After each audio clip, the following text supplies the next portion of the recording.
Supreme court ने गुरुवार को वक्फ संशोधन अधिनियम 2025 की संवैधानिक वैधता को चुनौती देने वाली याचिकाओं पर सुनवाई शुरू की। केंद्र की ओर से पेश सॉलिसिटर जनरल तुषार मेहता ने कानून का बचाव करते हुए कहा कि सरकार लोगों के प्रति जवाबदेह है और उसे लाखों अभ्यावेदन मिले हैं, जिसमें भूमि के बड़े हिस्से, जिसमें पूरे गांव शामिल हैं, को वक्फ संपत्ति घोषित किए जाने पर चिंता जताई गई है। उच्चतम न्यायालय ने गुरुवार को पश्चिम बंगाल सरकार को 9वीं से 12वीं कक्षा के विद्यार्थियों के हितों को ध्यान में रखते हुए गलत भर्ती के जरिए नियुक्त किए गए बेदाग सहायक अध्यापकों को काम पर बने रहने देने की अनुमति दे दी। हालांकि सर्वोच्च न्यायालय ने कहा कि किसी भी गैर शिक्षण कर्मचारी, दागी या अन्य शिक्षकों को काम करने की अनुमति नहीं दी जाएगी।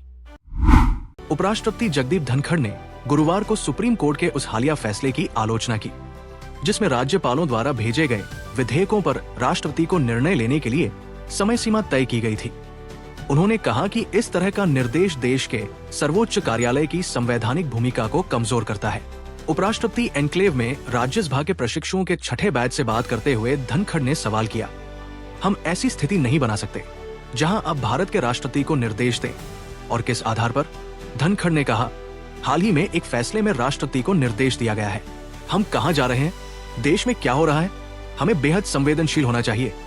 ये किसी के द्वारा समीक्षा दायर करने या न करने का सवाल नहीं है। हमने इस दिन के लिए लोकतंत्र के लिए कभी सौदेबाजी नहीं की।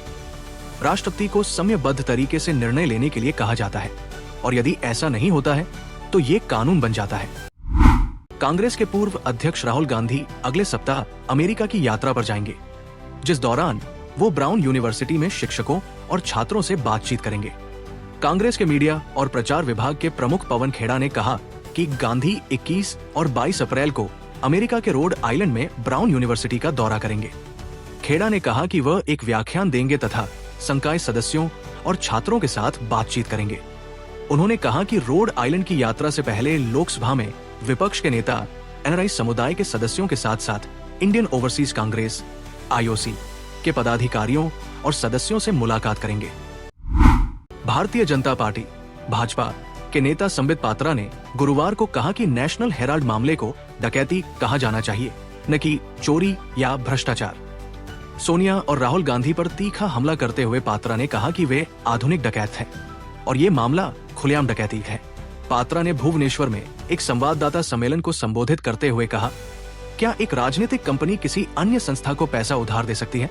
कांग्रेस पार्टी जो दान पर निर्भर है, उसने बैंक की तरह यंग इंडियन और एजेल एसोसिएटेड जर्नल्स लिमिटेड को पैसा कैसे उधार दिया? मैं आपसे अपील करता हूं कि आज से इस मामले को चोरी या भ्रष्टाचार न कहें, ये खुली डकैती है। राहुल गांधी और सोनिया गांधी आधुनिक डकैत है। ये नेशनल हेराल्ड डकैती का मामला है। महाराष्ट्र के उप मुख्यमंत्री एकनाथ शिंदे ने बुधवार को खुद की तुलना राज्य की विकास यात्रा के पायलट से की, जबकि पिछली महायुति सरकार के दौरान देवेंद्र फडणवीस और अजित पवार उनके सहपायलट थे। शिंदे ने ये टिप्पणी पूर्वी महाराष्ट्र के अमरावती में एक हवाई अड्डे और वाणिज्यिक यात्री उड़ान सेवा का उद्घाटन करते हुए की। इस अवसर पर मुख्यमंत्री फडणवीस और उप मुख्यमंत्री पवार भी मौजूद थे। कारोबारी रॉबर्ट वाड्रा गुरुवार को लगातार तीसरे दिन दिल्ली में प्रवर्तन निदेशालय (ED) के सामने पेश हुए। वाड्रा के साथ उनकी पत्नी और कांग्रेस सांसद प्रियंका गांधी भी मौजूद थी। हरियाणा में 2008 में हुए एक जमीन सौदे से जुड़ी मनी लॉन्ड्रिंग जांच के बाद तीसरा समन जारी किया गया है। वाड्रा सुबह 11 बजे के बाद ED कार्यालय पहुंचे। Agency Skylight hospital private limited द्वारा की गई भूमि खरीद में कथित अनियमितताओं के संबंध में उनसे पूछताछ कर रही है। ये कंपनी वाड्रा पहले इस कंपनी के निदेशक थे।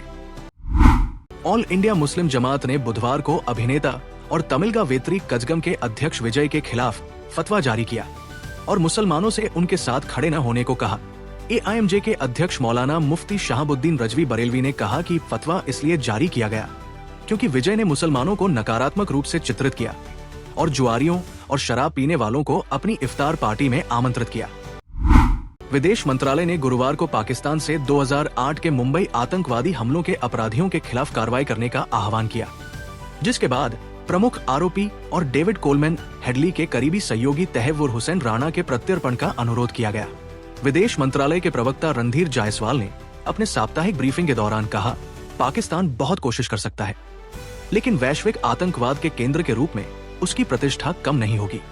राणा का प्रत्यर्पण पाकिस्तान को एक बार फिर याद दिलाता है कि उसे मुंबई हमलों के अन्य अपराधियों को न्याय के कटघरे में लाने के लिए कार्रवाई करने की आवश्यकता है, जिन्हें वो अभी भी बचा रहा है। ट्रंप प्रशासन ने औपचारिक रूप से IRS से हार्वर्ड विश्वविद्यालय की करमुक्त स्थिति को रद्द करने का अनुरोध किया है, जिसमें संस्थान पर परिसर में यहूदी विरोधी घटनाओं को संबोधित करने में विफल रहने का आरोप लगाया गया है। ये अनुरोध यहूदी विरोधी घटनाओं को सहन करने के आरोप में कुलीन विश्वविद्यालयों पर व्यापक कार्रवाई का हिस्सा है।